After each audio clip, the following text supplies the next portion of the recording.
Hello, everybody. Good morning. This is your boy, Deacon Django, and we're here for another episode of The Devil's Advocate. And good morning, folks. This is a beautiful Tuesday morning at 11 o'clock Central Standard Time. We're having us a great day. And, of course, wait a minute. Well, I guess Deacon Django, he's up here going at it alone. You know, my co-host, we always be on CPT, or some of our people always end up with the itis or something. So, you know, I'm just going to wait for my co-host to come in. I think Baby Hair's en route. T is somewhere. I don't know what she's doing. She always, I tell you, black folks don't never tell you nothing to the last minute. And, of course, welcome today. We're supposed to be doing our infamous Ask the Attorney segment. I am waiting on my guest, Mr. Jimmy C. Morse. He should be stepping in momentarily. And I just wanted to take time out while I was getting ready to get started. Wanted to do a shout out to one of our videographer, Mr. Director Editor Woods. He's a good gentleman, and I wanted to make a shout out to MyLife Trust Foundation. It's community rehab. It is a foundation that's built to service the African American community by educating and empowering the community through use of media and community outreach programs and educational media that can be viewed on MyLifeNewsNetwork.com, which is a service of MyLife Trust Foundation, or on Facebook and Instagram at My Life News Network. And you can reach him at phone number area code 501-291-3560. Again, that number is 501-291-3560. And of course, I want to say a big shout out to my man D. You know, as a brother that travels on the light with me, I want to really thank him for coming in here and videographing for the Devil's Advocate show. He's been very good to us again, and I want to shout out to his foundation, because we do need programs like this out in our community to help our people, and we need to organize and outreach to each other and help get ourselves upwardly motivated to move things economically, socially, and politically in our community. So, again, I just want to shout out to D. Thank you, bro. He's sitting down here, like I said, doing his Rain Man look, you know, just looking at me and stuff. So I want to appreciate him and thank him. He does some awesome work here for the Devil's Advocate. And, again, D, thank you very much there, bro. All right. And, of course, while we're waiting today, I want to talk about some trending news that's been going on. You know, we had a lot of things that have been going on lately. You know, of course, it is political season. And, of course, how can I say it? The Republican clown car is just really in full effect all over the media. You know, we've had some things going on, and I think it was very interesting. You know, this year celebrates the 20th year anniversary of the Million Man March that was conducted back in Washington, D.C. back in 1995.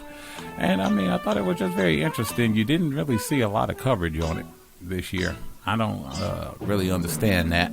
So, you know, I mean, you know, but of course, you know, that was something positive. You know, Minister Louis Farrakhan, he promoted it this year. And again, I mean, I think it was a very big success.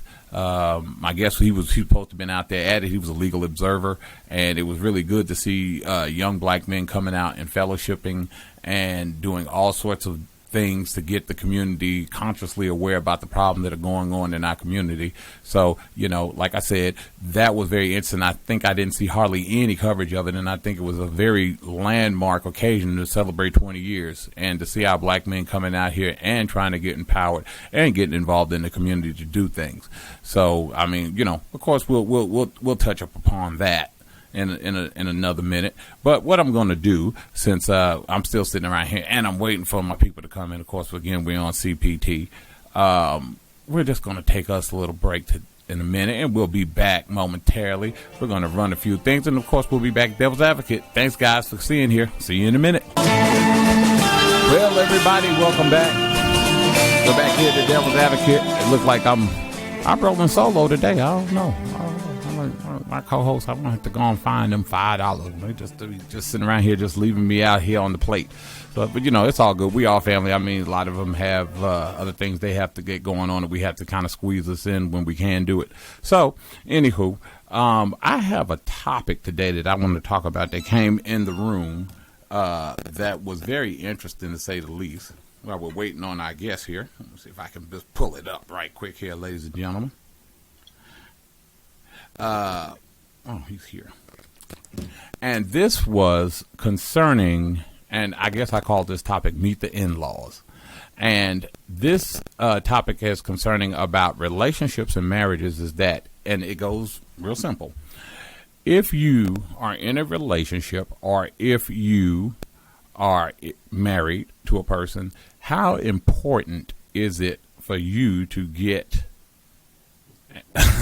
or should I say get along with the in-laws? I mean, you know, some of us, we saw that movie Meet the Fockers and Meet the Family and Meet the In-Laws. So how well is it for you to have a harmonious relationship with your in-laws? Do you think that helps a relationship, or man, do you think that kind of hurts it? So, you know, advocates, I want you guys to come and sound off what you think about this here. And our number is I'm going to put it in my Django voice today because I got to go and do this solo, so I ain't got to worry about my host correcting me. Oh, speak of the devil. Here we go. Hey, ladies and gentlemen, well, let me give you guys the number first because I want you guys to chime in about this. The number is 855-525-5683. And while we're here, like I want to tell everybody, I want to give an illustrious and warm-hearted welcome to my main man, local powerhouse attorney, Jimmy C. Morris. He is here today to do our Ask the Attorney segment here on The Devil's Advocate. And, of course, we're always happy to have him here. And I just want to say good morning and welcome to you, Jimmy. How you doing there, bro? Good morning. Good morning. I'm excited to be here, man. I'm kind of pumped up. I just got back from D.C. So. Yes, I was telling people about that before you got here. I was telling them I was a little disturbed by the, how can I say it, the lack of media coverage it seemed to get on this 20th anniversary of it. Well, we are at a point in our society where we only want to see black men acting a fool, right? Reality TV and things of that nature. Mm-hmm. So I wasn't surprised at the lack of media coverage. I posted something about BET not covering it, but right. I understood, you know. Well, BET is not even black owned. It's not, yeah. So but I just, you know, sometimes I post things to get the conversation started. Right, get the conversation started.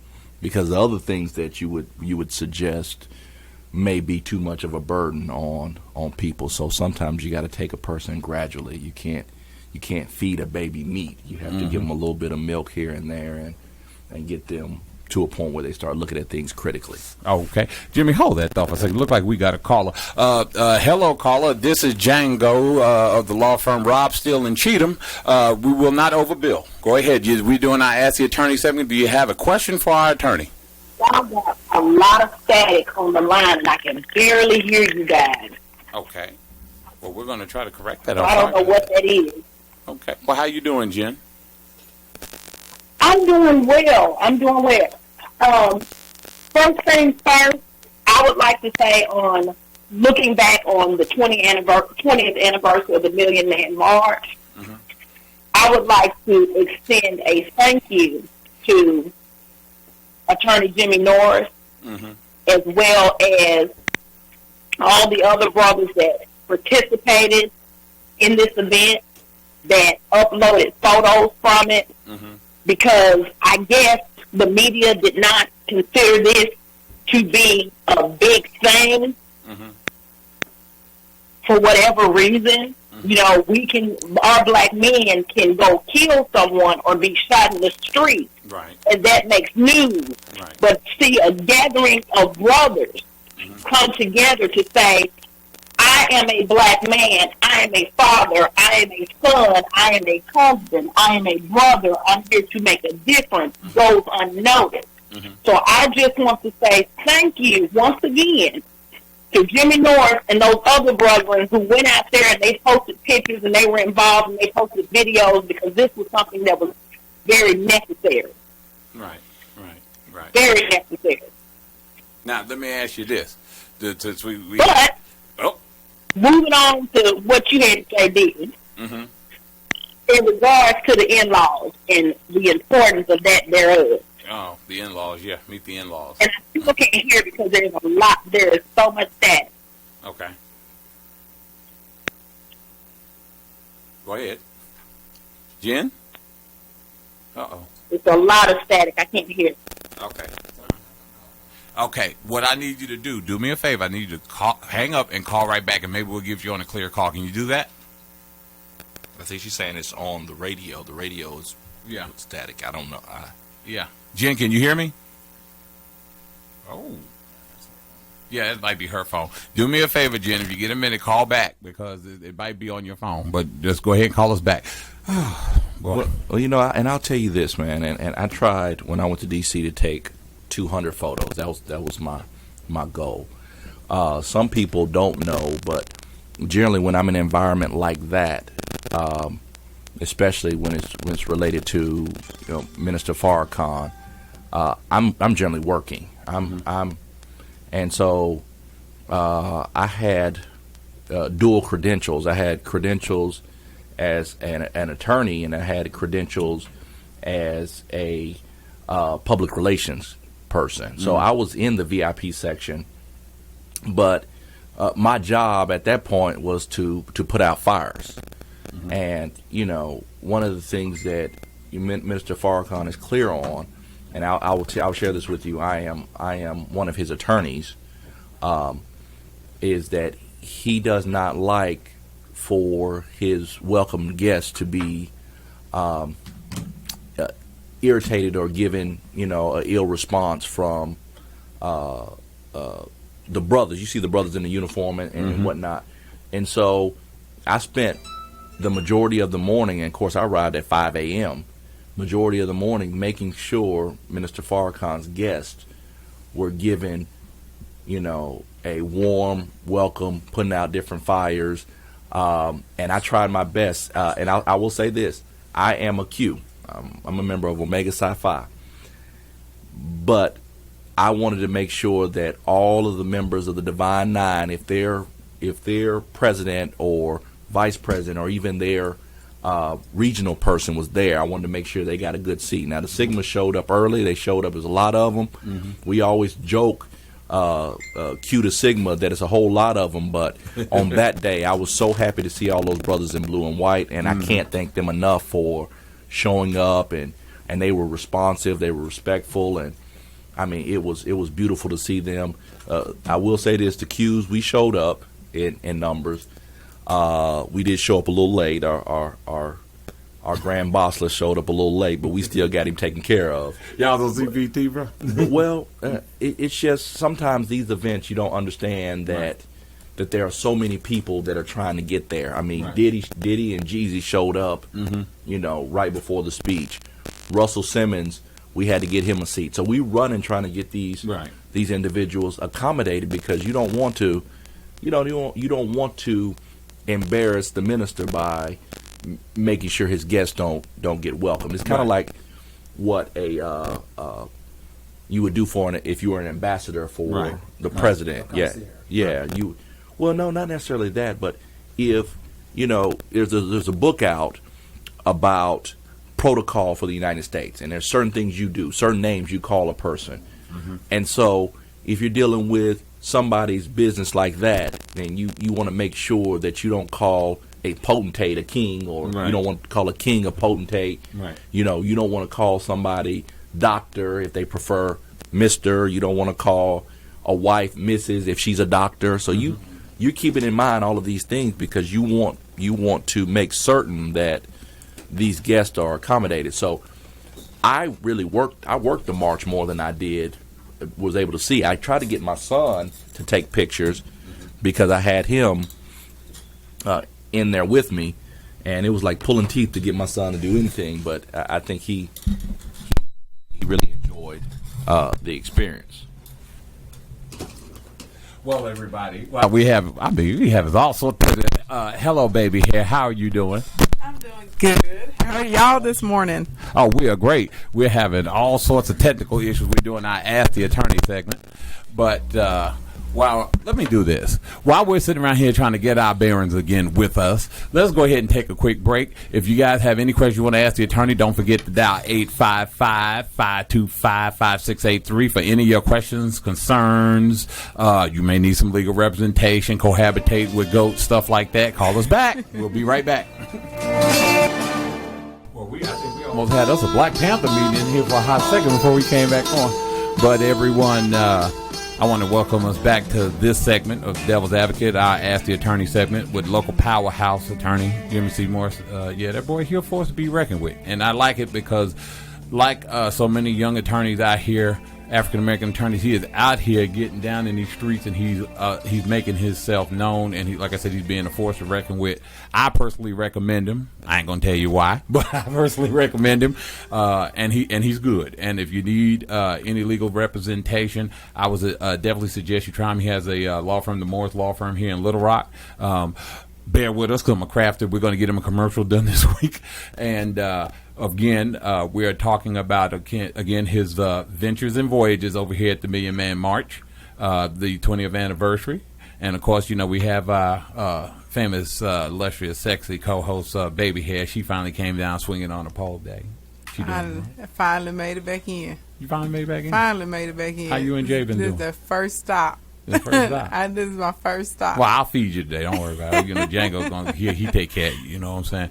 So, okay. Now, and of course, I have a topic too. I'm going to put you guys in on a second. But let Jimmy, go ahead and continue what you were saying before we got this connected. Well, the caller just said a minute ago, these guys are standing up and trying to be fathers and whatnot. And I'll tell you, I missed the Million Man March, the 1995 Million Man March. I was in high school. It was senior skip day, and I guess somehow or other they had coordinated with the Million Man March. Somebody said we ain't going to school, and I was with it. I needed no other excuse besides somebody told me we weren't going to school. So I get me some donuts and chocolate milk, and I go to the house, and on every station was the Million Man March. And I just looked and said, man, this guy got 1 million people. And I hated that I wasn't connected enough to anybody conscious enough to know I should have got on a bus and went to D.C. And came around 20 years later, and I have a son. I have an 11-year-old son. And my son plays 3 sports. He plays football, he plays basketball, and plays baseball. And here's the problem. The way these kids are geared up nowadays, you got 3-year-olds bouncing the basketball, so you can't miss a season. All right, so my son has a football game on Saturday. He has a baseball game on Friday. And he's good at both of those, starts at both of those games. I said, look, son, do you want to go to the Million Man March with me? He doesn't even know what the Million Man March is. So I'm thinking, I'm this deep brother. I'm this conscious brother. And my son, doesn't even know what the Million Man March is. So I had to have him Google it, look it up, all that type of stuff. He still didn't want to go. He wanted to play his sport. And so even when your children grow up in a household, you're working with them on everything, you're there for them every day, you still sometimes just got to say, well, look, you're going. And so I took him to D.C. and I mean, when we got to D.C., he's still mad at me, and you made me go, and you made me feel bad, and when he got to the Million Man March, and we got to the VIP section, he started seeing all those people that he admired watching the stage, and he started hearing those people talk, because you didn't have just the minister talking. I mean, you had Benjamin Crump there, you had Al Sharpton there. You had these different people talking and giving their perspective, begging black people when they get a jury summons, don't disregard it. Don't go do everything you can do to get out of the jury pool, because the problem is when you want justice for black people and then you go to an all-white jury pool, it's hard to get. Absolutely. One, and it's not because of racism. I mean, we're quick to say because you want to do something as a black person, you're racist. That reverse racism. One, black people have to have some form of power to be racist. Now, they may be prejudiced, but everybody's prejudiced. That's why you may want a tall girl versus a short girl. That's prejudice. You may want somebody who is quick on their feet if you're hiring. That's a prejudice. But, racism is something different. But you hear these people telling you from their perspective why what we're pushing we need you to show up for. Need you to show up for jury duty, because if we get in there and we're arguing a case white people who have had white privilege all of their lives Right. cannot relate. It's not a bad thing. It's just like you can't relate to white privilege. You see it, but you think it's so bad because you've never experienced it. You've never experienced it from their standpoint. And so we need people to say, well, that's a wrong. That's an ill. This person was shot because the police didn't understand. You need to be on that jury. So many different things that we were exposed to. You see the minister spoke for about 2 hours, but the whole program was 6 hours. And you can go to justiceorelse.com and you can look at it, or C-SPAN on Thursday at 12 o'clock is going to replay it. But you have so many people. You had people that were talking about veterans' rights. You have people that were talking about giving D.C. statehood. So you had so many different perspectives. The other thing I did is I took my son to the Supreme Court. Now, if you're my Facebook friend, you'll know that I finally got my certificate for the Supreme Court, but I'm admitted to the Supreme Court of the United States, the highest court in the land. Kudos for Jimmy. Well, the second highest court, in the land. One thing you don't know until you go to the Supreme Court, that above the Supreme Court is a basketball court. So theoretically, the basketball court is the highest court in the land, but it's a running joke for people that have been there. But I took my son to the Supreme Court. I took him to these different monuments. I took him to see different things, to the Capitol. I took him to the seat of power. And whatever you think about America giving us justice or not, you still have to admire how these people sat down and decided that they wanted to be free from the British, and they built this empire. And so from whatever perspective he got an understanding from seeing what white people have built in this country, even if it's on the back of slave labor, or by seeing strong black men and women deciding to stand up for their community, I think he has a new vision coming out of that. And for the last 2 days, unlike any other event that I've been to, my posts, my readings, my things have been geared toward justice or else. But I'm not the only one. It's still the highest trending topic on Facebook right now. It's still the highest trending topic on Twitter right now.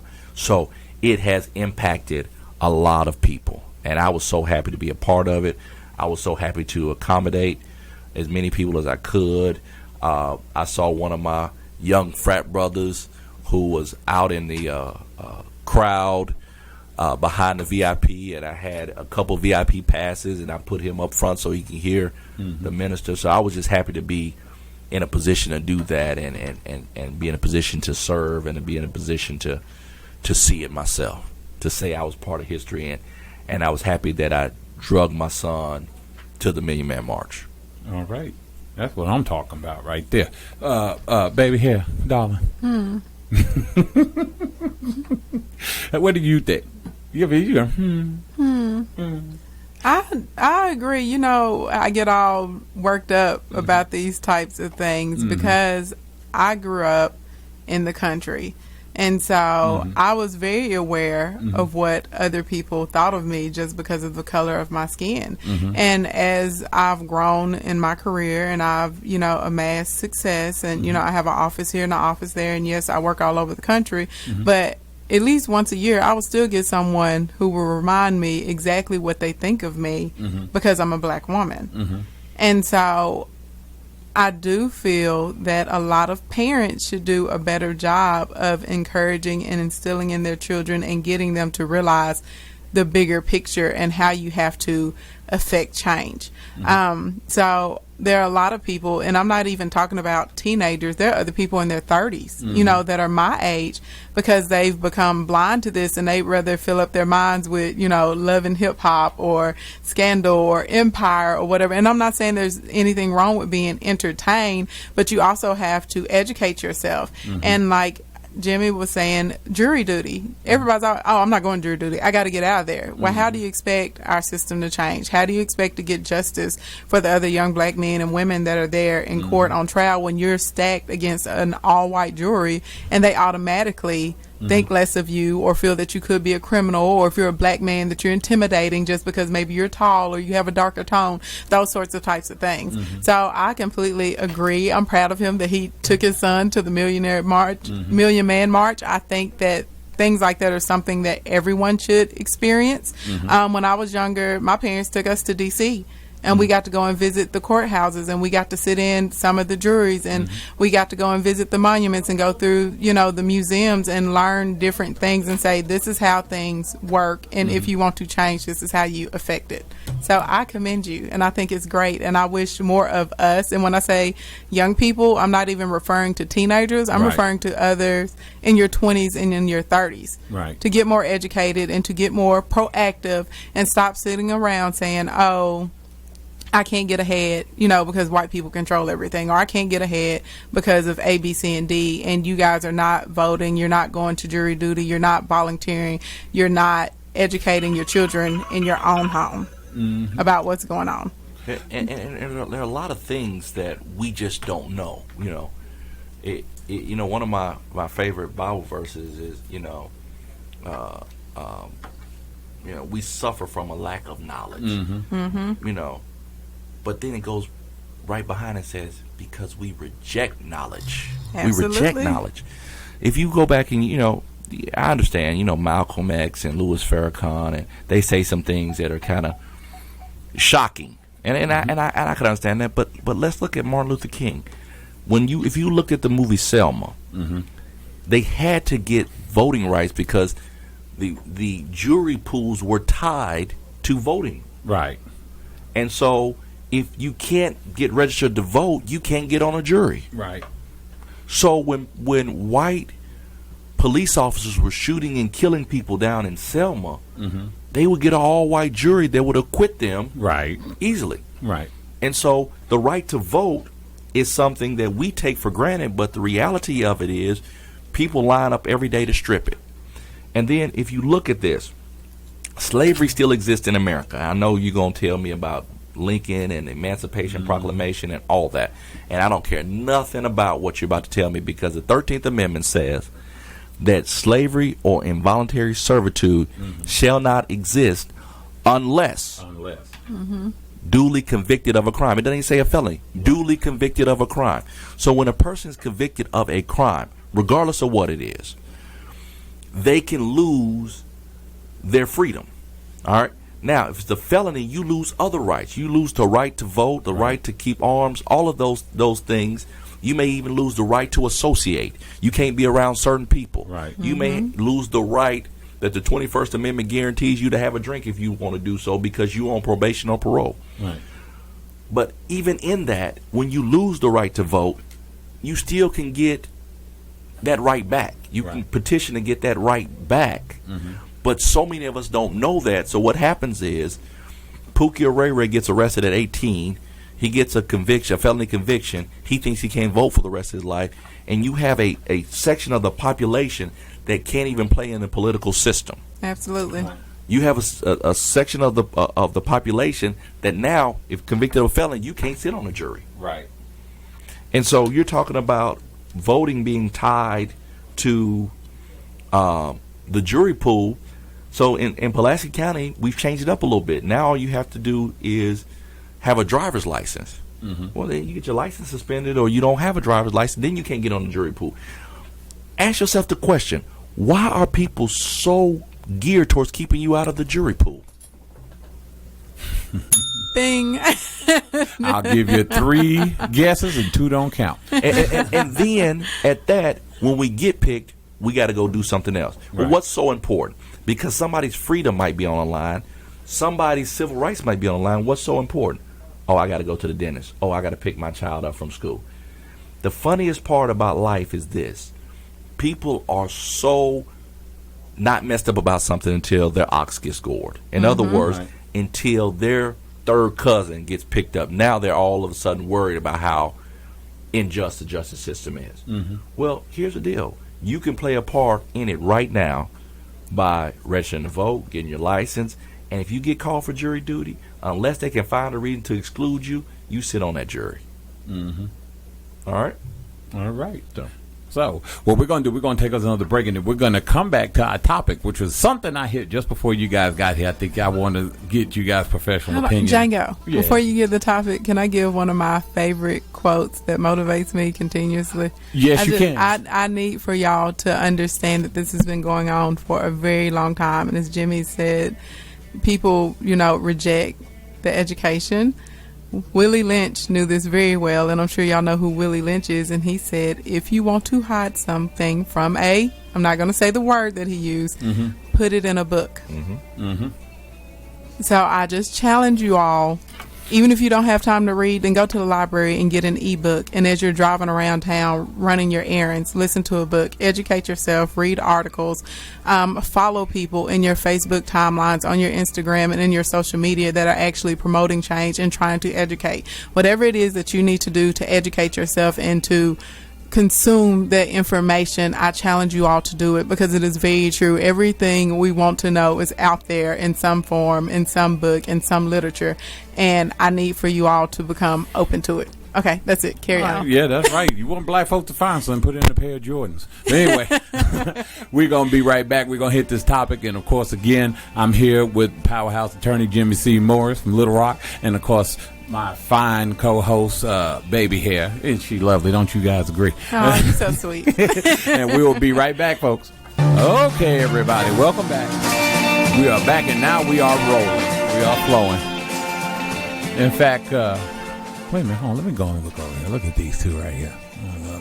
Look at them. Swapping numbers. Look at them. I'm watching them, too. You know that's how rumors get started. Don't start that. Don't start. Ma'am. Okay. Look here. Ash, do me a favor. Since we're doing this, and in fact, again, I'm going to make another shout out for our videographer in just a second. But Ash, go ahead and tell us about, while we're doing this, before we get to the topic, tell us about your business, because you also have one too. About my business? Yes. Well, because I am a real life entrepreneur. Baby Hair Incorporated. I am actually an award-winning luxury event designer. So what that means is I travel all over the country putting on fantabulous events. So tents, drapes, chandeliers, banging lounge furniture. I literally can drop people out of the ceilings, the best music, the best entertainment, bars, foods, all of that good stuff. I handle weddings, birthdays, anniversaries on a corporate side, galas, fundraisers, installations of CEOs, CFOs, that sort of type of thing. If you want to follow me, you can go to www.eventsbyashleyAnn.com and you can find me there. I also Periscope at Ashley Ann's event. So excited. I had 60,000 hearts this morning. All right. I was very excited about that. 60,000? Yes. And 60,000 on 60,000 and on IG, Events by Ashley Ann. Help me meet my goal. I'm trying to get to 10,000 followers by the end of this year. We're a little bit over 8,100, so I'm happy about that. Okay. And, you know, I also, when I worked in the corporate sector, I consulted for businesses. Gucci and Luxottica and Blockbuster were my major accounts. I did their financial analysis and also their campaigns. So instead of doing it in the corporate world now, I help other small business owners and entrepreneurs grow their business, retain their business, build in business, all of that sort of type of thing. So if you want to hire me to speak, because a lot of you guys have been at engagements that I've spoken at, check out eventsbyashleyand.com. You can go into speakers and find the information to get me to wherever you would like me to be. All right. That's what I'm talking about. That's right. Baby hair production. No, let me stop. But, yeah, she is. And I've seen some of her setups on Facebook. They are gorgeous. So, thank you. Yeah, Thank you. You know, when I decide to get married, you know, I'm gone. Well, but I do more than weddings. So, you know, we can get your birthday. We can get your retirement. Really? You can just so I'm old now. That's what it is. I'm just saying. I mean, when you have great baby hair, you know. Yeah, I got quite a few of them. But, you know, those are recent. But anyway, so let's hit on this topic right quick. Meeting the in-laws, the infamous in-laws, marriage and relationships. Do you think? And if you're in a relationship, it's potential in-laws. If you're married, it is the in-laws. Do you think it is possible for these type of unions to work out if there is no harmony amongst you and your mate and the in-laws? Well, but here's the deal. You know, we so judge our life by standards that have no play in our community. I mean, we have so many people that grow up without a father. I mean, some people know their father, some people don't know their father. So, I mean, you have weddings, and Miss Baby Hair here can tell you that people walk down the aisle by not their father. I mean, you don't have traditional family structures. You have people who have children at 15 and 16, and the children and the mama grow up together. So you're not really dealing with what you see on TV in a family union. Mm-hmm. So the mom and the daughter might not get along, and then the question is, can you get along with my mom? Well, hey, the daughter don't even get along with the mom. Mm-hmm.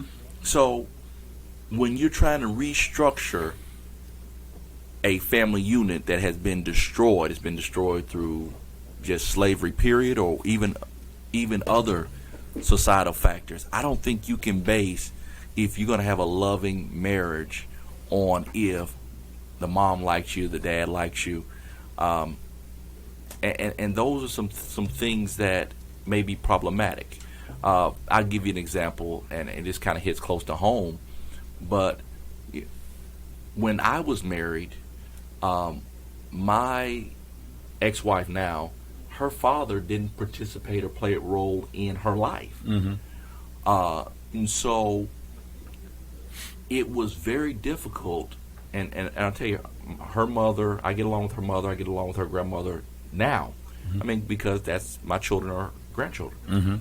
But it's very difficult for her to have a concept of what a husband was supposed to be, because she's never had a husband for a long period of time. Mm-hmm. Does that make sense? Right. And so if she's telling her daughter what she thinks I should have been, mm-hmm. that may be problematic. Mm-hmm. Also, she didn't have a college degree. Mm-hmm. So her daughter has a college degree. Mm-hmm. I have 4. Mm-hmm. Her standard may be off on what I should be or what I should be doing, or even what the children should be doing. Mm-hmm.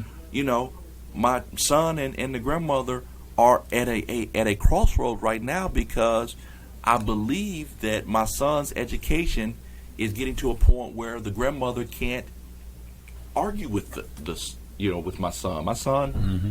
My son literally, when he went to the Supreme Court, was answering the questions that the tour guide gave. Right. My son, when he goes to class, I teach over at Shorter, I teach a politics class. My son can take my midterm exam and probably get a 95 on it. So now you're dealing with a kid that has high intelligence. Not saying the grandmother doesn't have high intelligence, but her lifestyle has been geared towards church and not necessarily towards academia. Right. Now there's a conflict. And so the question you have is, does it even matter mm-hmm. if you're raising your children a certain way, if the in-laws right. can do it? Or I'll give you another example. My mother didn't think I would be a lawyer. Mm-hmm. She thought I would be a high school coach and maybe teach high school. Right. And so she wanted me to go to the military, and she wanted me to teach high school. Didn't think I'd be a lawyer. So sometimes people's thinkings are so archaic about what they believe you can do. Now, I'm not saying my mom's not proud. Right. My mom is so proud of me. Right. But I exceeded what she thought I could do. And so sometimes parents themselves have a limitation. Right. And they have a limitation on what they believe their kids can do and what they believe other kids can do. Right. And they may not be supportive, but at the end of the day, you have to go with the person you love. Right. And you have to build with whom you want to build with. Right. And if they like you, fine. They don't like you, hey, stay around. Stay around. No, stay around 10, 15 years. Yeah. Support their daughter or their son. Help y'all get to a different level. I guarantee they'll say, you know what, I didn't like you at first, but I got a lot of respect for you. Yeah. I didn't like you then. I don't like you. Let me stop. What do you say, baby here? What you say? What you think? I think that those are very valid points, but I would have to disagree. I think it depends on the relationship of that person with their family. And what I mean by that is sometimes you will have in-laws, but the in-laws aren't particularly close with your spouse or, whoever you're dating. And so in that case, I don't think it will have a big impact on your relationship, because your spouse doesn't even deal with them. So you maybe only have to tolerate them 2 or 3 times a year. Right. However, because I'm extremely close with my family. I talk to my parents, both of them, every day. I love them. I consult them for advice. My daddy has always been in my life. My mom and daddy, they will be married for 32 years this year. So I come out of a traditional home, and I have loving parents. They still like each other. They hold hands. They go out on dates all the time. So I'm accustomed to that sort of type of thing. And I had a daddy that was like, you can be anything you want to be. He always, would tell me that. Even he's the person that encouraged me to leave corporate America and start my own business. So because I'm very involved with my parents, and if I was to marry someone that's very involved with their parents or their family, if their folks did not like me, I don't think our relationship would make it. And if my folks didn't like that person, our relationship would probably be in trouble. And I'm just being honest because I'm very involved with my family. So I think it depends on how involved your partner is with their family.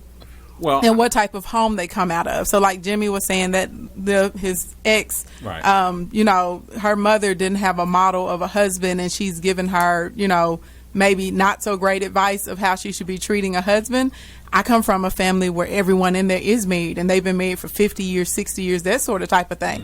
So if I go and say, oh my God, he did this, it made me so mad, I literally, they will ask me, what did you do? But you do agree that that's rare in our community?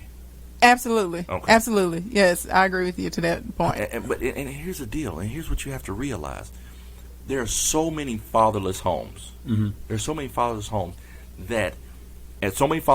and then so many single women in our community. Remember, a few months ago, I told you that women outnumber men 17, 18 to 1 in our community. Well, what happens is these mothers kind of get with their sons, and their sons become the man in their life. And so the mom theoretically blocks them from finding somebody to replace her. I mean, it was, I don't remember what movie that was, but it was, the one with the overbearing mother, and they were getting married. Oh, in Lord. Vegas. Mother-in-law, monster-in-law. No. This was a recent movie with black actors. Oh, Lord help. And it may have been one of those Tyler Perry, but I don't remember. It's Think Like a Man 2. Think Like a Man 2. And the mother was so overbearing. She was. She didn't want. She was out of control. Because what she didn't want is her son to leave her. Oh, the that was her issue. Okay, Jimmy, hold on just 1 second. We got a caller. Go ahead, caller. This is I Ask the Attorney segment. Any questions for Jimmy? Yeah, I got a question for Jimmy. Go ahead, boy. My first question is little Jimmy going to be at baseball practice Thursday night? What? Let's see how I can put this, and I'm trying to put it as politically correct as I can. But you do realize I coach for the North Little Rock. Well, hold on. First of all, you've seen me with baseball. You know how all my teams win. So my football team is my football team is. Wait, let me finish. My football teams are undefeated. And objection, Your Honor. And my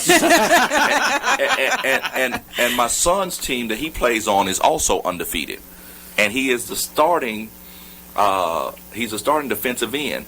So what I'm trying to do is get clearance from the coach to have him come over, because I was told that he was going to be the starting pitcher in the baseball game, and I don't know which way to pull. You know, these are father issues. When you have a son that is this gifted, I mean, I know you understand that, but may not be on the winningest team. You know, he has gifts and talents, but it's not being utilized. Well, when you meet a kid that is being utilized in every position, it's kind of difficult, because you got to decide which person's going to, be able to utilize that talent that day. So I say all that to say, brother, I do not know. I'll rest my case. Hey, let me do this before I jump into this in-law part. Let me give my favorite quote, since Ash gave her favorite quote. My favorite quote of all time is from my grandmother, and she used to always sit down and tell us, baby, common sense is not that common. Right. And if you just apply that to the people you meet in your life, it'll make life so much easier for you, I promise you. That'll preach. And then you want me to talk about in-laws, right? In-laws. Hey, ask me the question so I can make sure I frame my answer, because my in-laws might be listening. For in-laws that listen, Stanley, no, let me stop. This is, if you're in a relationship or marriage, is it possible to have a harmonious union if you are at odds with the in-laws? If the in-laws just can't stand you? I'm going to say yes and no.